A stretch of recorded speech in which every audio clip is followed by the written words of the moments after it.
ಹರಿ ಓಂ ಗುರುಭ್ಯೋ ನಮಃ. ಆತ್ಮೀಯರೆಲ್ಲರೂ ಕೂಡ ನಮಸ್ಕಾರ. 2025 ನೂತನ ವರ್ಷ ಶುಭ ಕೋರುವಂತಹದ್ದು ನಿಮ್ಮೆಲ್ಲರಿಗೂ ಕೂಡ ಈ ವರ್ಷ ಪೂರ್ತಿ ಶುಭವಾಗಲಿ ಅಂತ ಎಲ್ಲರೂ ಕೂಡ ಶುಭಾಶಯಗಳು. ನೋಡಿ, ಈ ಶುಭಾಶಯಗಳೊಂದಿಗೆ ಎಲ್ಲರಲ್ಲೂ ಸಹ ಉತ್ಸಾಹ, ಸಂತೋಷ, ಒಬ್ಬರು ಮತ್ತೊಬ್ಬರಿಗೆ ಶುಭಾಶಯಗಳು ಹೇಳ್ಕೊಳ್ಳುವಂತಹ ಒಂದು ವಿಷಯದಲ್ಲಿ ವರ್ಷ ಪೂರ್ತಿ ಶುಭವನ್ನೇ ಕಾಣಬೇಕು, ಪಡೀಬೇಕು ಅನ್ನುವಂತಹದ್ದು, ಆ ಒಂದು ಭಗವಂತನ ಅನುಗ್ರಹ ನಿಮಗೆ ಸದಾ ಇರಬೇಕು ಅನ್ನುವಂತಹದ್ದು ಈ ಶುಭಾಶಯಗಳಿಂದಲೇ ಪ್ರಾರಂಭ ಆಗಲಿ. ವರ್ಷ ಪೂರ್ತಿ ಶುಭವನ್ನು ಪಡೆಯುವಂತಹದ್ದು ವೃಶ್ಚಿಕ ರಾಶಿಯವರಿಗೆ, ದ್ವಾದಶಿ ರಾಶಿಗಳಲ್ಲಿ ನಿಮ್ಮ ಒಂದು ರಾಶಿಯವರಿಗೆ ಯಾವ ರೀತಿ ಇದೆ, ಗ್ರಹಗಳ ಒಂದು ಬದಲಾವಣೆ, ಆ ಒಂದು ಗ್ರಹಗಳ ಚಲನೆಯಿಂದ ಯಾವ ರೀತಿಯ ಫಲ ಯಾವ ದಿನಾಂಕಕ್ಕೆ ಬದಲಾಗುತ್ತೆ ಅನ್ನುವಂಥದ್ದನ್ನು ನೋಡೋಣ.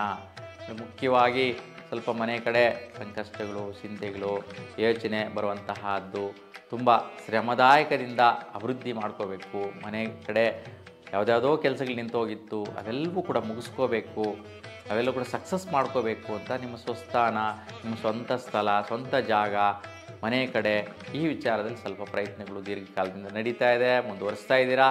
ಅದರ ಫಲ ಪ್ರತಿಫಲ ನಿಮಗೆ ಮಾರ್ಚ್ 29ರವರೆಗೂ ಕೂಡ ಅದೇ ಸ್ಥಿತಿಯಲ್ಲಿ ಅಭಿವೃದ್ಧಿ ಆಗುತ್ತೆ.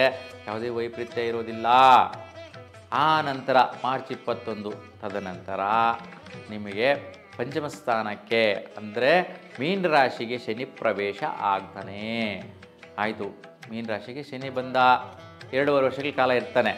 ಹಾಗೆ ನಿಮ್ಮ ರಾಶಿಯಿಂದ ವೃಶ್ಚಿಕ ರಾಶಿಯವರಿಗೆ, ವೃಶ್ಚಿಕ ರಾಶಿಯಿಂದ ಪಂಚಮ ಸ್ಥಾನ, ಪಂಚಮ ಸ್ಥಾನದಲ್ಲಿ ಶನಿ ಇದ್ದಾಗ ಪೂರ್ವ ಪುಣ್ಯಸ್ಥಾನದ ಬಲಗಳು, ಹಿಂದಿನ ಜನ್ಮದಲ್ಲಿ ಏನೇನೋ ಕೋರಿಕೆಗಳಿರುತ್ತೆ, ಆಶೆಗಳಿರುತ್ತೆ, ಈ ಜನ್ಮದಲ್ಲಿ ಜ್ಞಾಪಕಕ್ಕೆ ಬರೋದೇ ಇಲ್ಲ. ಆದರೂ ಕೂಡ ನಿಮ್ಮ ಫ್ರಂಟಲ್ಲಿ, ನಿಮ್ಮ ಮುಂದ್ಗಡೆ ಕರಣಿನಲ್ಲಿ ಕಾಣಿಸುತ್ತೆ. ಅವೆಲ್ಲವೂ ಕೂಡ ಗೋಚಾರ ಆಗುತ್ತೆ.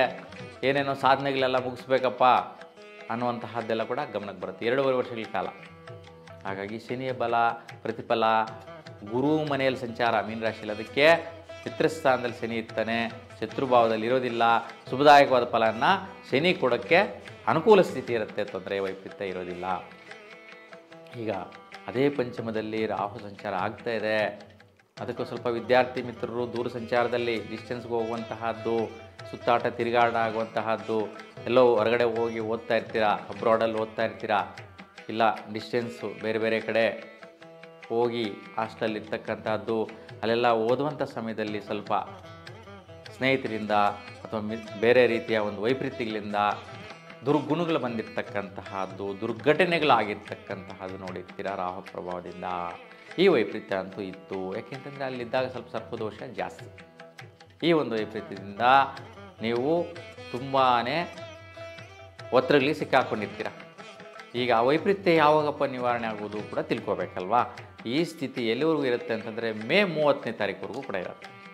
ಹಾಗೆ ಮೇ 30ನೇ ತಾರೀಕಿನ ನಂತರ ಬದಲಾವಣೆ ಆಗುವಂತಹದ್ದು. ನೋಡಿ, ಚತುರ್ಥ ಭಾಗಕ್ಕೆ ಕುಂಭರಾಶಿಗೆ ವಕ್ರ ಸ್ಥಿತಿಯಲ್ಲಿ ರಾಹು ಹಿಂದಕ್ಕೆ ಬರ್ತಾನೆ. 5ನೇ ಮನೆಯಿಂದ 4ನೇ ಮನೆಗೆ ಬರ್ತಾನೆ ವಕ್ರ ಸ್ಥಿತಿಯಲ್ಲಿ. ಆಯಿತು, 4ನೇ ಮನೆಗೆ ಬಂದ ರಾಹು ಪ್ರಭಾವ ಏನು? ನಿಮ್ಮ ದಾಯಾದಿಗಳಲ್ಲಿ, ಸಂಬಂಧಿಕರಲ್ಲಿ, ಅರ್ಧಾಯುಷಲ್ಲಿ ಅಕಾಲ ದುರ್ಘಟನೆಗಳಿಂದ ಪ್ರಾಣಗಳಿಗೆ ಕುತ್ತು ಬರುವಂತಹದ್ದು, ಪ್ರಾಣಗಳಿಗೆ ಗಂಡಾಂತರಗಳು ಬರುವಂತಹದ್ದು, ಸಾವುಗಳು ಬರುವಂತಹದ್ದು, ಮರಣಗಳು ಉಂಟಾಗುವಂತಹದ್ದು ಬರೋ ಸಾಧ್ಯತೆ ಜಾಸ್ತಿ ಇರುತ್ತೆ. ಯಾಕೆಂದರೆ ಪಿತೃದೋಷದ ಪ್ರಭಾವ ಜಾಸ್ತಿ ಆಗಿರುತ್ತೆ. ಹಾಗಾಗಿ ಈ ಒಂದು ಪ್ರಭಾವ ವೈಪರೀತ್ಯ ಸಹಜವಾಗಿ ಬರುತ್ತೆ. ಹಾಗಾಗಿ ಮೇ 30ರ ನಂತರ ನೀವು ಪಿತೃಶಾಂತಿ ಪರಿಹಾರಗಳನ್ನ ಖಂಡಿತವಾಗಿಯೂ ಮಾಡ್ಕೋಬೇಕು. ಯಾರೆಲ್ಲ ವೃಶ್ಚಿಕ ರಾಶಿಯವರಿದ್ದೀರಾ, ಈ ಒಂದು ವೃಶ್ಚಿಕ ರಾಶಿಯವರಿಗೆ ನಾನು ತುಂಬಾ ಪ್ರಮುಖವಾಗಿ ಹೇಳ್ತಾ ಇದ್ದೀನಿ. ಯಾಕೆಂತಂದರೆ ಮನುಷ್ಯನ ಪ್ರಾಣ ಇರುವವರೆಗೂ ಅದರ ವ್ಯಾಲ್ಯೂ ಗೊತ್ತಾಗಲ್ಲ, ಓದ ನಂತರ ಗೊತ್ತಾಗತ್ತೆ. ಆದರೆ ಮನುಷ್ಯನಿಗೆ ತಂದುಕೊಳ್ಳೋ ಅಷ್ಟು ಶಕ್ತಿ ಇರೋದಿಲ್ಲ. ಅವು ಜ್ಞಾಪಕಗಳು ಮಾತ್ರ ಉಳಿದೋಗುತ್ತೆ.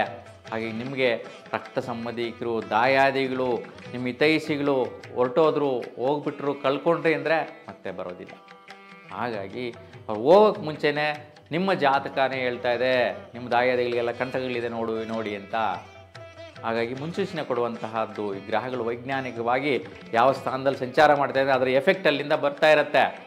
ಆ ಎಫೆಕ್ಟೇ ತೋರಿಸುವಂತಹದ್ದು, ಅದರಿಂದಲೇ ವೈಪರೀತ್ಯ ಆಗುವಂತಹದ್ದು.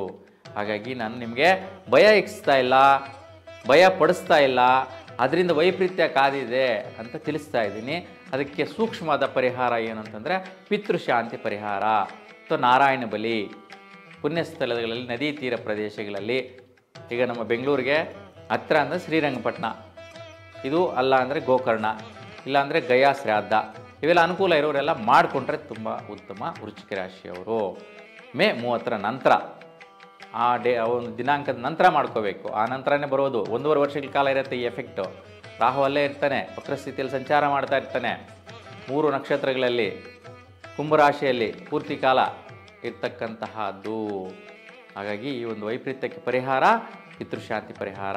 ಇಲ್ಲ ಆಗ್ತಾ ಇಲ್ಲ, ದೂರಕ್ಕೆ ಹೋಗಿ ಮನೆ ಹತ್ತಿರದಲ್ಲೇ ಅಮಾವಾಸ್ಯೆಗಳಿಗೆ ಯಾವತ್ತು ಅಮಾವಾಸ್ಯೆ ಬರುತ್ತೋ ಆವತ್ತಿನ ದಿನ ಮಧ್ಯಾಹ್ನ, ಅಪರಾಹ್ನ ಅಂತೇಳಿ ಹೇಳ್ತೀವಿ, ಬಿಸಿಲು ಬರುವಂಥ ಸಮಯದಲ್ಲಿ 12 ಗಂಟೆ ದಾಟುವ ಸಮಯದಲ್ಲಿ ನೀವು ಮೊಸರನ್ನು, ಸ್ವಲ್ಪ ಕರಿ ಎಳ್ಳು, ಸ್ವಲ್ಪ ಬೆಲ್ಲ, ಇದನ್ನು ನೀವು ಇಟ್ಟು ಪ್ರಸಾದದ ರೂಪದಲ್ಲಿ ನೀವು ಇಡಬೇಕು.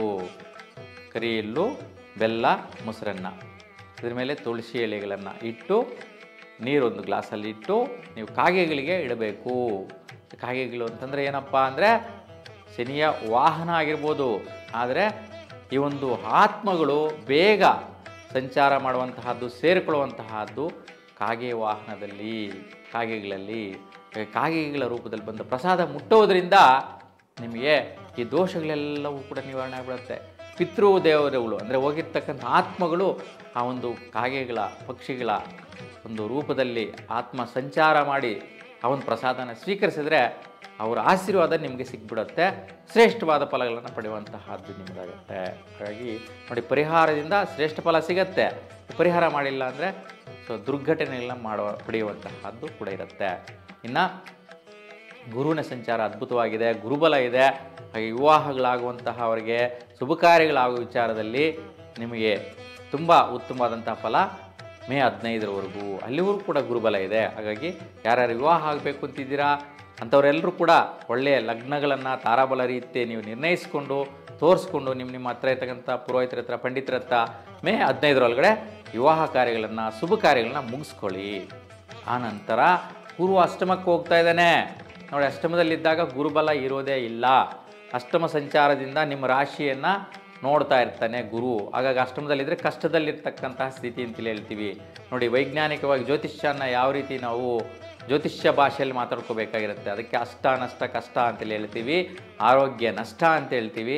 ಹಾಗಾಗಿ ಹೆಚ್ಚಿನ ಸ್ಥಿತಿಯಲ್ಲಿ ಶ್ವಾಸಬಾಧೆ, ಥ್ರೋಟ್ ಸಮಸ್ಯೆಗಳು, ಶೀತ ಬಾಧೆಗಳು ಬರುವಂತಹದ್ದು, ಅಲರ್ಜಿ ರಿಲೇಟೆಡ್ ಸಮಸ್ಯೆಗಳು ಇವೆಲ್ಲವೂ ಕೂಡ ಬರುತ್ತೆ ಸುಮಾರು 1 ವರ್ಷಗಳ ಕಾಲ. ಅದಕ್ಕೆ ಗುರು ಪರಿಹಾರ, ಅರಳಿ ಮರನ ಪ್ರದಕ್ಷಿಣೆ ಮಾಡಿ ಆರೋಗ್ಯ ಸ್ಥಿತಿ ಉತ್ತಮವಾಗಿರುತ್ತೆ. ಇನ್ನು ಭಾಳಷ್ಟು ಆದಾಯಗಳು ಬರುವಂತಹ ವಿಚಾರ, ಭೂಮಿ ಆದಾಯ, ಬಿಸ್ನೆಸ್ ವ್ಯವಹಾರದ ಆದಾಯ, ಬೆನಿಫಿಟ್ ಬರುವಂಥದ್ದು, ವ್ಯವಹಾರಗಳು, ಒಡಂಬಡಿಕೆಗಳು, ಸೆಟ್ಲ್ಮೆಂಟ್ಸು, ಇವೆಲ್ಲವೂ ಕೂಡ ಬರುವಂತಹ ಆದಾಯ ವಿಚಾರಗಳಲ್ಲಿ ಬಹಳಷ್ಟು ಒತ್ತಡಗಳಿತ್ತು. ಅವೆಲ್ಲವೂ ಕೂಡ ಆ ಒತ್ತಡ ನಿವಾರಣೆಗಳೆಲ್ಲವೂ ಸಹ ಮೇ 30ರ ನಂತರ ಚೇಂಜಸ್ ಆಗುತ್ತೆ. ಆಮೇಲೆ ವೃತ್ತಿ ಸ್ಥಾನಕ್ಕೆ ಕೇತು ಬರ್ತಾನೆ. ಸಿಂಹರಾಶಿಗೆ ಸ್ವಲ್ಪ ಕೆಲಸ ಕಾರ್ಯ, ವೃತ್ತಿ ವಿಚಾರದಲ್ಲಿ, ಸರ್ಕಾರಿ ವೃತ್ತಿಯೋಗದಲ್ಲಿ ಯಾರೆಲ್ಲ ಇರ್ತೀರಾ ಅಂತಹವರಿಗೆ ಸ್ವಲ್ಪ ಬಹು ಮುಖ್ಯವಾಗಿ ಕೇಸು, ಕೋರ್ಟು ವಗೈರೆ ನೀವು ಮಾಡಿರ್ತಕ್ಕಂಥ ದಾಖಲೆ ಆಧಾರ ವಿಚಾರಗಳಲ್ಲಿ ಯಾವುದೋ ಕೇಸು, ಕೋರ್ಟು, ಗಲಾಟೆ ವ್ಯವಹಾರ ಬಂದುಬಿಡುತ್ತೆ. ಯಾವುದೋ ಒಂದು ಬ್ಯಾಂಕ್ ವ್ಯವಹಾರದಲ್ಲಿರ್ತಾರೆ, ನೀವು ಕೊಟ್ಟಿರ್ತಕ್ಕಂಥ ಅಕೌಂಟ್ಸಲ್ಲಿ ಪ್ರಾಬ್ಲಮ್ ಆಗಿಬಿಡುತ್ತೆ. ಆವಾಗ ನಿಮ್ಮ ಮೇಲೆ ಕೇಸ್ ಆಗುವಂತಹದ್ದು, ಕೋರ್ಟ್ಗೆ ಹೋಗುವಂಥದ್ದು ಇವೆಲ್ಲ ಬರುತ್ತೆ. ಅದಕ್ಕೋಸ್ಕರ ನೀವು ಪುಣ್ಯಸ್ಥಳದಲ್ಲಿ ಗಣಪತಿ ದರ್ಶನ ಮಾಡಿ ಈ ಒಂದು ವೈಪರೀತ್ಯ ನಿವಾರಣೆ ಆಗುತ್ತೆ. ಒಟ್ಟಾರೆಯಾಗಿ ವೃಶ್ಚಿಕ ರಾಶಿಯವರಿಗೆ ಬಹುಮುಖ್ಯವಾಗಿ ಗಮನಿಸುವಂತಹದ್ದು ಪಿತೃದೋಷ ಪ್ರಭಾವ ಮತ್ತು ಕೇತು ಪ್ರಭಾವ. ಶನಿ ಮತ್ತು ಗುರು ತುಂಬ ಉತ್ತಮ ಫಲನ ಕೊಡ್ತಾನೆ ಈ ವರ್ಷ ಪೂರ್ತಿ. ನೀವೆಲ್ಲರಿಗೂ ಕೂಡ ಒಂದು ನಿಮ್ಮ ಇಷ್ಟಾರ್ಥ ಸಿದ್ಧಿಸಲಿ, ಆ ಒಂದು ಭಗವಂತ ಇವೆಲ್ಲ ಕೂಡ ಅನುಗ್ರಹಿಸಲಿ ಅಂತ ಭಗವಂತನಲ್ಲಿ ಪ್ರಾರ್ಥಿಸ್ತಾ ಎಲ್ಲರಿಗೂ ಒಳ್ಳೆಯದಾಗಲಿ, ಶುಭವಾಗಲಿ. ನಮಸ್ಕಾರ.